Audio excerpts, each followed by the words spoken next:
Hello viewers, আশা করি সবাই অনেক অনেক ভালো আছেন। তো চলে আসলাম আপনাদের মাঝে মূল্যবান একটি ইউটিউবের কন্টেন্ট নিয়ে।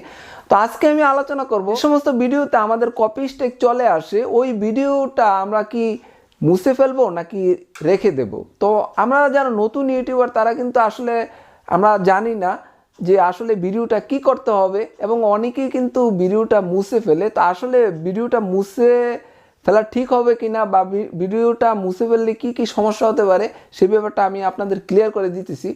তো আমরা যখন নতুন বা ইউটিউবে কাজ করি তখন কিন্তু আমাদের বেশি একটা কপিরাইট স্ট্রাইক আসে না, যদিও আমরা অনেকে কপি করে থাকি, তারপরে দেখা যায় যে কপি স্ট্রাইক আসে না। কারণ নতুন যারা কাজ করে তারা বেশি যদি কপি করে তখন কিন্তু কপি স্ট্রাইক আসে। তো আমরা যখন দেখা যায় যে মনিটাইজেশন আমাদের পাওয়ার সময় হয় বা আমরা যখন মনিটাইজেশন পেয়ে যাই তখনই কিন্তু এই কপি স্ট্রাইকটা শুরু হয়, এবং আমরা যে সমস্ত ভিডিওতে কপি করেছি ওই সব ভিডিওর কপি স্ট্রাইকগুলো কিন্তু চলে আসে। তো আমরা যখন নতুন কাজ করি তখন আমরা আসলে জানি না যে কপি স্ট্রাইক আসলে কি করতে হবে। তো অনেকেই কিন্তু ভিডিওটা মুছে ফেলে। তো আসলে আমাদের ভিডিওটা কিন্তু মুছা ঠিক না, কারণ আপনার ভিডিওটা যদি আপনি মুছে ফেলেন, ডিলিট করে ফেলেন, তারপরেও কিন্তু আপনার কপি স্ট্রাইকটা কিন্তু যাবে না। তো যেহেতু কপি স্ট্রাইকটা যাবে না, সেক্ষেত্রে আপনার ভিডিওটা মুছে কোনো লাভ নেই। এখন ভিডিওটা মুছলে কি কি সমস্যা হতে পারে, কারণ অনেক সময় দেখা যায় যে আপনি কপি করেন নাই কিন্তু তারপর একটা কপি স্ট্রাইক চলে আসতে পারে, মানে ফেক কপি স্ট্রাইক আসতে পারে। তো সেক্ষেত্রে আপনি যদি ভিডিওটা মুছে ফেলেন তাহলে কিন্তু আর এটা প্রমাণ করা যাবে না যে আপনার আসলে কপি স্ট্রাইক যে আসছে এটা ঠিক হয় নাই, বা আপনি আপিল করতে পারবেন না। যেমন আপনার একটা যদি ভিডিওতে কপি স্ট্রাইক আসে সেক্ষেত্রে আপনি ইউটিউবে কিন্তু আপিল করতে পারবেন যে না, আসলে আমার এটা কপি স্ট্রাইক আমি করি নাই বা আমি কপি করি নাই, তারপর স্ট্রাইক চলে এসেছে।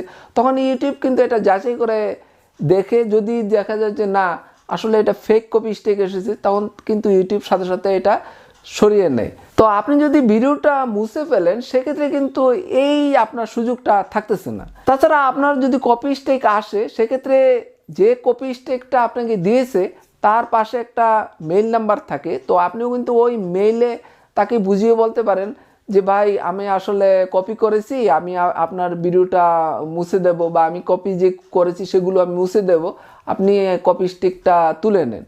তো আপনি যদি মুছে ফেলেন সেক্ষেত্রে কিন্তু তাকে অনুরোধ করার এই সুযোগটা আপনি পাবেন না। তো ভিউয়ার্স, আমরা অবশ্যই আমাদের যদি ভিডিওতে কপি স্ট্রাইক চলে আসে তাহলে আমরা ভিডিওটা ডিলিট না করে ভিডিওটা রেখে দেব, এবং আমরা চেষ্টা করব যে কীভাবে কপি স্ট্রাইকটা উঠানো যায়। এর জন্য আমরা ইউটিউবে আপিল করব, এবং যার ভিডিও যে কপি স্ট্রাইক আমাদেরকে দিয়েছে তাকে আমরা অনুরোধ করব কপি স্ট্রাইকটা তুলে নেওয়ার জন্য। কিন্তু আপনি যদি ভিডিওটা মুছে ফেলেন তাহলে কিন্তু এই সুযোগটা আর থাকবে না। তাই আমরা কপি স্ট্রাইক যদি চলে আসে তাহলে আমরা অবশ্যই ভিডিওটা কখনই কিন্তু ডিলিট করব না। তো ভিউয়ার্স, আজ আর নয়, ইউটিউব সংক্রান্ত রিয়েল টিপস পেতে অবশ্যই আমার চ্যানেলটা সাবস্ক্রাইব করে রাখবেন। আগামী ভিডিও দেখার আমন্ত্রণ জানিয়ে এখানে শেষ করছি। সে পর্যন্ত সবাই ভালো থাকুন, সুস্থ থাকুন, আল্লাহ হাফেজ।